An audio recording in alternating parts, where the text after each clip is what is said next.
नमस्कार, स्पॉटलाइट हरियाणा की एक और कड़ी लेकर एक बार फिर हम हाजिर हैं। आप देख रहे हैं पीटीसी न्यूज़ और मैं हूं आपके साथ धर्म प्रकाश। स्पॉटलाइट हरियाणा में आज हम बात करेंगे नमाज की। गुरुग्राम में नमाज और नमाजियों का मुद्दा इन दिनों सियासत का केंद्र बना हुआ है।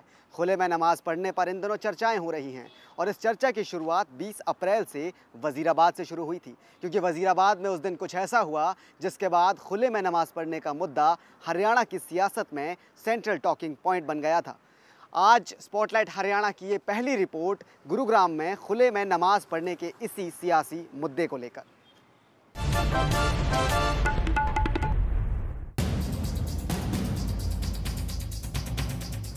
एक तरफ नमाज है, एक तरफ नमाजी है और इन दोनों के सामने बनाम किरदार में खड़ी है सियासत।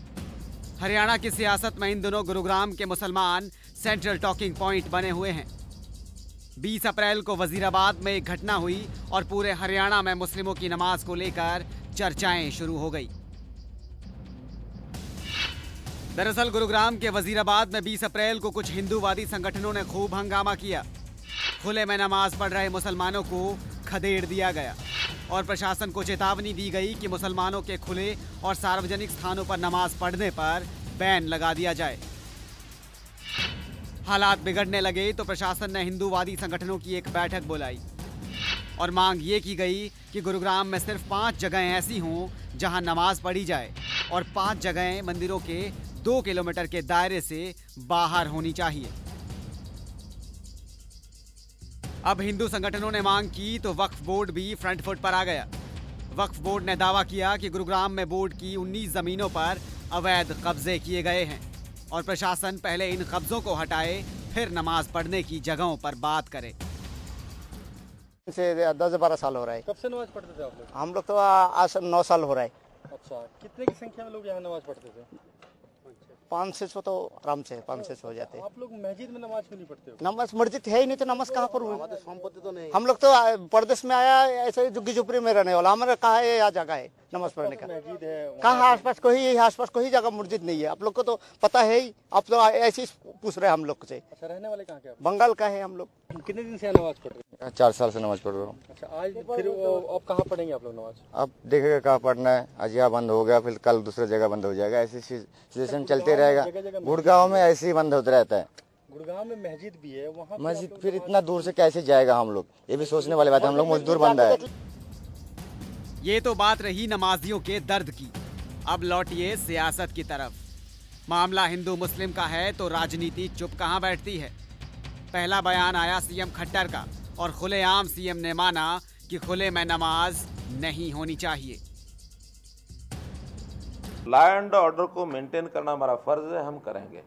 किसी प्रकार का कोई तनाव, कोई आपस में इस प्रकार की बात न हो, इसका हम पूरा ध्यान रखे हुए हैं। हमारा वहाँ का सारे जो अधिकारी हैं उनको हमने चौकस कर दिया है। अब ये विषय ऐसे हैं जो एकदम जिसको कहना चाहिए बढ़ने लग गए नमाज के बाहर खुले में, तो हमारा कहना है कि नमाज पढ़ने के जो स्थान हैं उन नमाज पढ़ने वाले स्थानों पर पढ़ना ही चाहिए। नमाज यानी मस्जिद में पढ़नी चाहिए, नमाज ईदगाह में पढ़नी चाहिए और नमाज पढ़ने के लिए कोई उनका इस प्रकार का स्थान कम पड़ता तो अपने निजी स्थान के ऊपर निजी स्थान पर पढ़नी चाहिए। ये ऐसे विषय नहीं है कि जो सार्वजनिक स्थानों के ऊपर इसका प्रदर्शन हो, क्योंकि सार्वजनिक स्थानों पर जब तक ऐतराज़ नहीं होता तब तक कोई बात नहीं, लेकिन किसी भी विभाग की आपत्ति आती है, किसी व्यक्ति की आपत्ति आती है तो वहाँ उसको सावधानी हमको बरतनी है। इधर सीएम खट्टर ने बयान दिया और उधर विरोधी फ्रंट फुट पर आ गए। एक तरफ हुड्डा बोले सरकार मनमानी करती है और दूसरी तरफ कुलदीप शर्मा बोले नमाजियों को रोकना है तो पहले खुले में शाखाएं लगाने से आरएसएस को रोकना सीखो। राष्ट्रीय स्वयंसेवक संघ आरएसएस, राष्ट्रीय षड्यंत्रकारी संघ, जो कि जिनकी विचारधारा से महात्मा गांधी जी का कत्ल हुआ, वो सार्वजनिक स्थानों पर, पार्कों में, स्कूलों में, कॉलेजेस में शाखा लगाते हैं। The government of Haryana should ban RSS from holding any kind of शाखा इन एनी पब्लिक प्लेस। अगर ये नहीं करेंगे तो हम हाईकोर्ट का दरवाजा खटखटाएंगे कि कम्युनल, कास्टिस्ट और विघटनकारी ऑर्गेनाइजेशन आरएसएस जो है उसको पब्लिक प्लेसेस पर शाखा लगाने की अनुमति देना सरकार का, इसके ऊपर बैन लगाने के लिए हम we may have to go to the high court also. और अब इस किस्म का सवाल पूछा है जो एक पर्टिकुलर कम्युनिटी के जिस किस्म का सवाल है, इस तरह के सवाल पूछने से इस कमीशन का कोई क्रेडिबिलिटी नहीं रही। बहुत उस स्तर इसका कमीशन का गिर गया। तो हमने मांग करें वो उसकी इंक्वायरी कराएं, FIR दर्ज कराएं और पूरा एक्शन लें उसके खिलाफ, क्योंकि अब ये टेस्ट भी करेगी। अब क्या कर रहे हैं, क्लास 3 और 4 का जो है इंटरव्यू नहीं लेंगे, टेस्ट लेंगे, क्योंकि इसमें पारदर्शिता नहीं है और इससे विश्वास उठ चुका है। वक्फ बोर्ड का दावा है कि नमाज का अधिकार धार्मिक है, इस पर लगाम लगाना गलत है और अगर जगह की दिक्कत है तो जगह दी जाए। अवैध कब्जे जिन जगहों पर हैं उन्हें हटाया जाए। इन दावों पर सफाई देने आगे आए जवाहर यादव। भाजपा नेता जवाहर यादव ने तो कुरान और हदीस तक में झांक डाला और कुरान का हवाला देते हुए खुले में नमाज को गलत करार दे डाला। बात वैकल्पिक व्यवस्था की नहीं है। मुसलमानों के नमाज पढ़ने से किसी को भी आपत्ति नहीं है इस देश में, और कम से कम भारतीय जनता पार्टी को तो बिल्कुल नहीं है। हमारा तो सिर्फ इतना कहना है कि नमाज वहां ना पढ़ी, और ये मैं नहीं कह रहा, ये कुरान भी कहती है, कुरान में हदीस कहती है, हदीस में लिखा है जो कुरान में, कि जहां पर आपत्ति हो, जहां पर किसी को कष्ट होता हो, जहां पर ऊंट बैठता हो, जहां लोग गंदगी डालते हो या कोई अन्य व्यक्ति आपत्ति करते हो या कोई रास्ता हो, वहां पर नमाज नहीं पढ़ी जा सकती। तो अगर किसी नमाजी को लगता है उसकी नमाज भी कबूल होनी चाहिए तो वो वहां नहीं हो सकती, जो कुरान के खिलाफ है। तो मसला धार्मिक है और मुद्दा नमाज का है। दोनों तरफ से सियासत चलती जा रही है।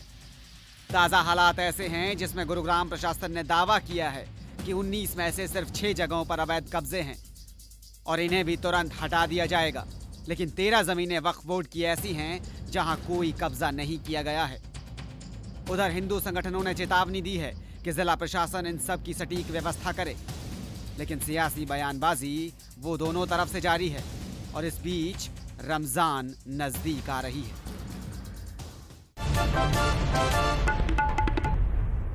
इस मुद्दे को लेकर गुरुग्राम में कुछ हिंदूवादी संगठनों ने जिला प्रशासन के साथ एक बैठक भी की और इस बैठक में गुरुग्राम में खुले में नमाज पढ़ने की जगहों को सीमित करने की मांग की गई और इस बैठक के बाद मांग मानी भी गई।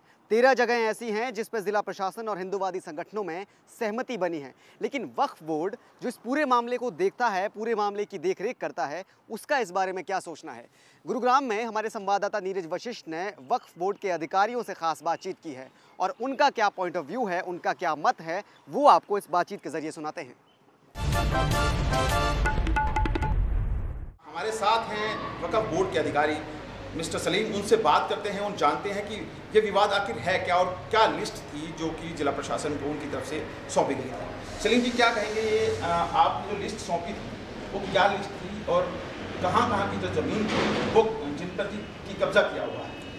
जो हमारे इस विवाद को लेकर जब जिला प्रशासन ने हमें बताया तो हमने 19 वक्फ प्रॉपर्टियों की मस्जिदों की ऐसी लिस्ट दी थी जिन पे अवैध कब्जा था, या तो वो मस्जिदों पर अवैध कब्जा है कुछ पर, तो कुछ मस्जिदों को खंडर हालत में है जिन पे लोग नमाज नहीं पढ़ने देते हैं, कुछ को तोड़ दिया गया है, नदम कर दिया गया है, तो उनके हमने लिस्ट सौंपी थी। क्या आपको लगता है कि रमज़ान से पहले वक्फ बोर्ड जो है तमाम जो मुस्लिम जो युवा हैं, जो लोग हैं, उनके लिए नमाज अता करने के लिए ज़मीन मुहैया करा पाए? हाँ, प्रशासन ने इस बारे में पूरा प्रयास कर रहा है।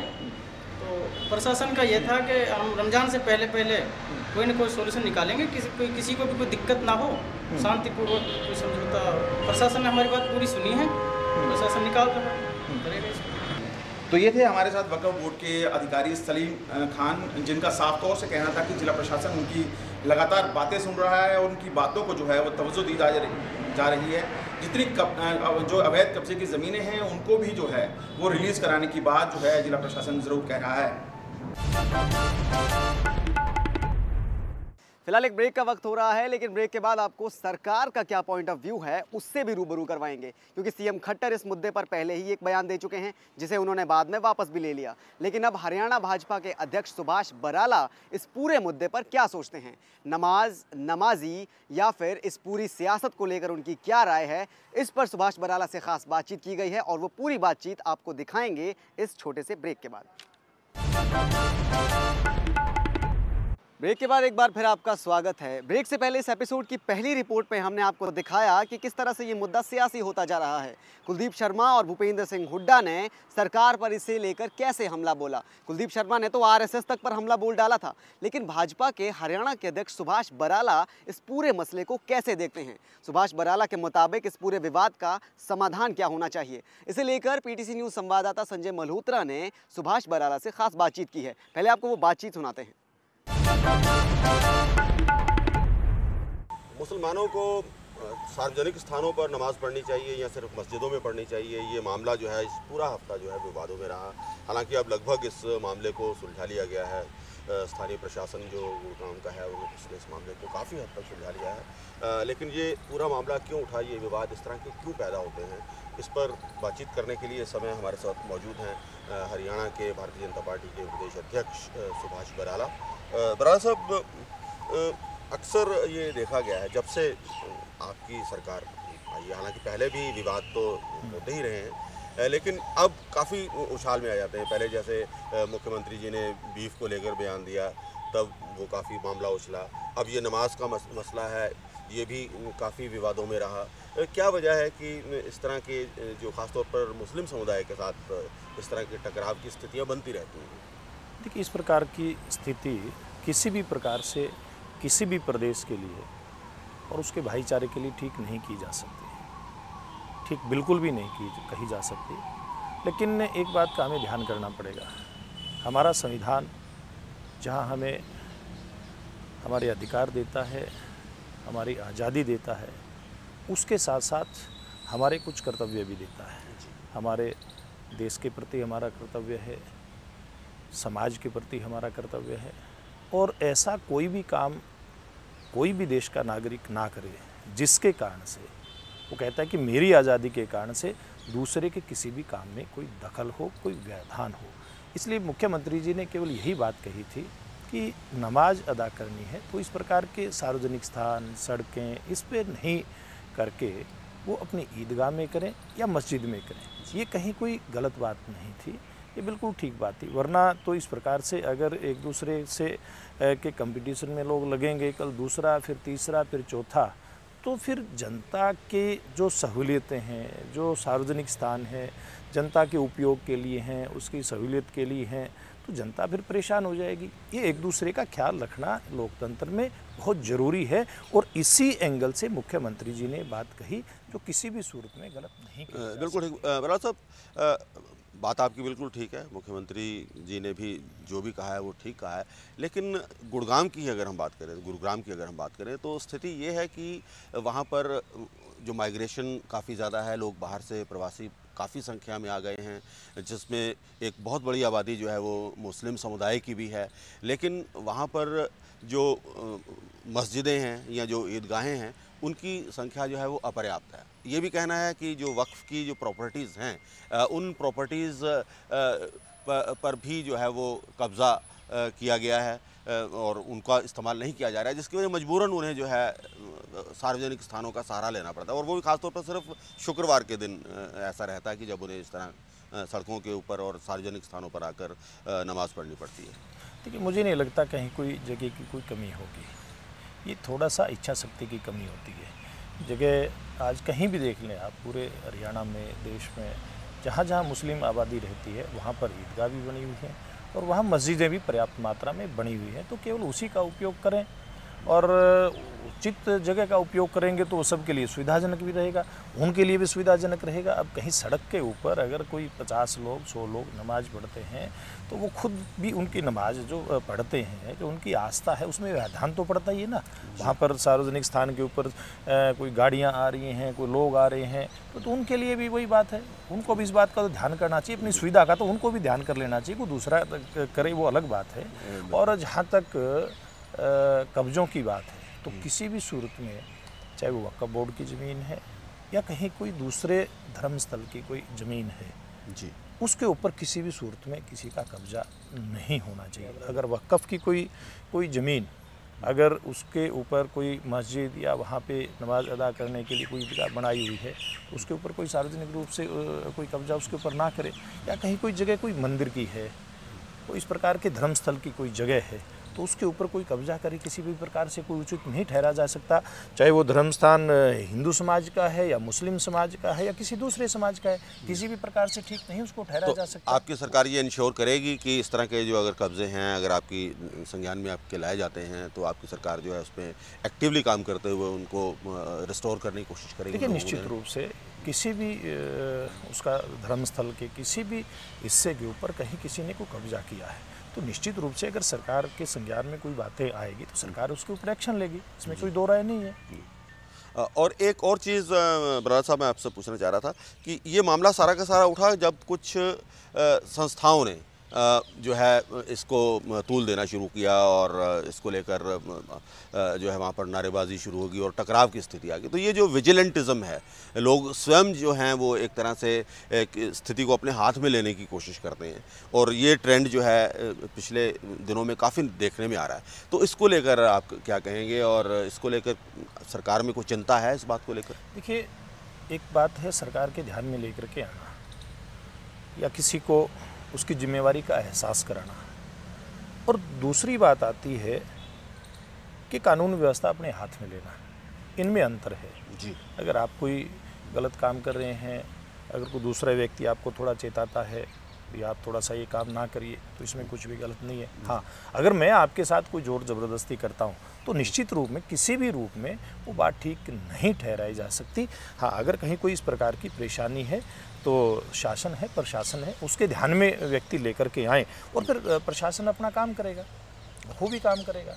जैसे गुरुग्राम में ये पिछले दिनों में हुआ, लोग जो हैं जहाँ पर नमाज़ें पढ़ी जा रही थी वहाँ पर जाकर उन्होंने नारेबाजी शुरू कर दी और टकराव की एक स्थिति पैदा हो गई। तो इस तरह के मामलों में सरकार अभी क्या एक्शन ले रही है? कुछ इस मामले में आगे कुछ बात बढ़ी है? देखिए, किसी भी रूप में टकराव की स्थिति को उचित ठहराया नहीं जा सकता है और जहाँ तक सरकार के पास इस प्रकार की शिकायत आती है तो सरकार और पुलिस प्रशासन उसके खिलाफ अगर कोई इस प्रकार का कोई काम गलत करता है तो उसके खिलाफ कार्रवाई करता है, निश्चित रूप से होती है। बराड़ साहब, अब ये मसला चूँकि सामने आया है तो निश्चित तौर पर विपक्ष भी जो है इसका पूरा फ़ायदा लेने की कोशिश में है। कांग्रेस की तरफ से लगातार इस मसले को लेकर जो है वो घेरेबंदी करने की कोशिश हो रही है सरकार की। ख़ास तौर पर कल ही जो पूर्व स्पीकर हैं हरियाणा के कुलदीप शर्मा, उन्होंने बयान दिया है कि जिस तरह से नमाज़ पढ़ने से लोगों को सार्वजनिक स्थानों से रोका जा रहा है, उसी तरह से आरएसएस की शाखाएं जो हैं वो भी सार्वजनिक स्थानों पर लगती हैं, उन पर भी बैन लगना चाहिए और अगर ऐसा नहीं होता है तो वो हाई कोर्ट में ये मामला लेकर जाएंगे। देखिए, मुझे लगता है कांग्रेस और कुलदीप शर्मा जी के पास कोई हमारी सरकार के खिलाफ कोई मुद्दा तो मिलता नहीं है। वो इस प्रकार के मुद्दों की तलाश में रहते हैं, वो ढूंढते हैं, वो दूरबीन लेकर के ढूंढते फिरते हैं, सरकार के खिलाफ नहीं मिलता। जब इस प्रकार का कोई मसला आता है तो उसको फिर वो राजनीतिक रंग देने का काम करते हैं। देखिए, कहीं भी अगर संघ की शाखा कहीं लगती है तो किसी ऐसे स्थान पर हमने तो कभी लगी देखी नहीं कि जहाँ पर किसी दूसरे व्यक्ति को कोई तकलीफ़ हो, उसकी आज़ादी में कहीं कोई बाधा आए। वो लगती है कहीं कोई किसी स्कूल के प्रांगण में लग जाती है, कहीं किसी पार्क में लगती है। पार्क में लोग सार्वजनिक रूप से घूमने के लिए जाते हैं, वहाँ कुछ भी संघ की शाखा में इस प्रकार का अनुचित काम नहीं होता कि दूसरे को उसके कारण से कोई दखल उसके उसमें आए, उसकी आज़ादी में आए। इसलिए जब किसी को किसी से कोई दिक्कत नहीं है तो उस स्थान के ऊपर मैं समझता हूँ कहीं कोई संघ की शाखा लगने में कोई परेशानी नहीं होनी चाहिए। ये तो कुलदीप शर्मा जी और कांग्रेस पार्टी के जितने भी लोग हैं ये पूरी तरह से हतोत्साहित हुए पड़े हैं, इनके पास कोई और मुद्दा नहीं है, इसलिए वो परेशानी में इस प्रकार की उलझुल बातें वो करते हैं। बराड़ साहब, इसके साथ ही जुड़ा हुआ हालांकि थोड़ा सा डिफरेंट मुद्दा है, वो भी इस हफ्ते रहा। ख़ास तौर पर जिस तरह से एक सवाल पूछा गया जो जूनियर इंजीनियर का एग्ज़ाम था HPSC का, उसमें और उसको लेकर बहुत बड़ा विवाद हुआ। तो उसको लेकर कुछ ब्राह्मण समुदाय भी जो हैं वो लगातार नाराज़गी का इजहार कर रहे हैं। उस पर भी कांग्रेस की तरफ से बयानबाजी हो रही है और कहा जा रहा है कि इसके लिए पूरी तरह से जो हैं HPSC के जो चेयरमैन हैं वो कसूरवार हैं, उनके खिलाफ एक्शन होना चाहिए। तो आप इस मामले को लेकर क्या कहेंगे? देखिए, इसमें वही बात है, वो कहीं निशाना किसी दूसरी जगह पर साधने का वो प्रयास करते हैं, अपनी गलतियों को छुपाते हैं। पहली बात, इस प्रकार के सवाल नहीं आने चाहिए, ये बात मैं बहुत जिम्मेवारी के साथ कहता हूँ। चाहे ब्राह्मण समाज, वो जिम्मेवार समाज या किसी दूसरे समाज के खिलाफ इस प्रकार की बातों का एक स्वस्थ लोकतंत्र में कहीं भी कोई स्थान नहीं होना चाहिए। लेकिन इस बात का अगर ध्यान करें, ये जो पुस्तक है ये कब ये पब्लिश हुई थी? जब कांग्रेस पार्टी की सरकार देश में भी थी और प्रदेश में भी थी। उन्होंने इसके ऊपर उस समय संज्ञान लेना चाहिए था, लेकिन ठीक है, वो नहीं ले पाए किसी कारण से, जो भी उनका कारण रहा होगा। क्योंकि वो तो एक बड़ी बात तो ये रहती है कि वो अपनी कमियां देखते नहीं है, कहीं दूसरी जगह अगर कोई इस प्रकार का दिखता है तो उसको बाउंड्री बनाने का प्रयास भी करते हैं। जिम्मेवारी उन लोगों की उस समय बनती थी, लेकिन अब वो कभी मुख्यमंत्री जी पर सवाल उठाते हैं, कभी कमीशन के चेयरमैन पर वो सवाल उठाते हैं, जबकि मामला ये जो एग्ज़ाम कंट्रोलर है उनका बनता है। उनको ये ध्यान करना चाहिए कि किस प्रकार का जो पाठ्यक्रम है उसमें पेपर में रखा जाना चाहिए जी। तो ये उनकी जिम्मेवारी बनती है और इसके ऊपर निश्चित रूप से सरकार जो भी कार्रवाई बनती इसके ऊपर होगी, नियमानुसार वो कार्रवाई होगी। और अगर कांग्रेस पार्टी के लोग जिस प्रकार की बयानबाजी करते हैं, वो कोई मुख्यमंत्री जी के ऊपर, कोई भारत भूषण भारती जो चेयरमैन है SS कमीशन के, उसके ऊपर, तो इसका मतलब तो वो ये मानते हैं या वो ये कहना चाहते हैं कि पहले जो प्रश्न पत्र तैयार हुआ है वो पढ़ें और फिर वो बच्चों के एग्ज़ाम के लिए जाए। ऐसा तो किसी भी तरह से मुनासिब नहीं है, ये होना भी नहीं चाहिए। ये तो जो एग्ज़ाम कंट्रोलर है वो गोपनीय दस्तावेज़ है, वो उसके हाथ से प्रिंट होने के बाद सीधा जब बच्चा कोई एग्ज़ाम देता है, पेपर देता है, तो उसके हाथ में जाना चाहिए। बीच में किसी के हाथ में जाएगा तो गोपनीयता ख़त्म हो जाएगी। जब गोपनीयता का हम ख़त्म नहीं कर सकते तो फिर चेयरमैन के ऊपर किस प्रकार से इल्ज़ाम लगाना, यानी कि ये एक गलती है, इसमें किसी के ऊपर इल्ज़ाम लगाने वाली बात ऐसा नहीं होना चाहिए। किसी भी सूरत में ऐसा इल्ज़ाम नहीं लगाना चाहिए।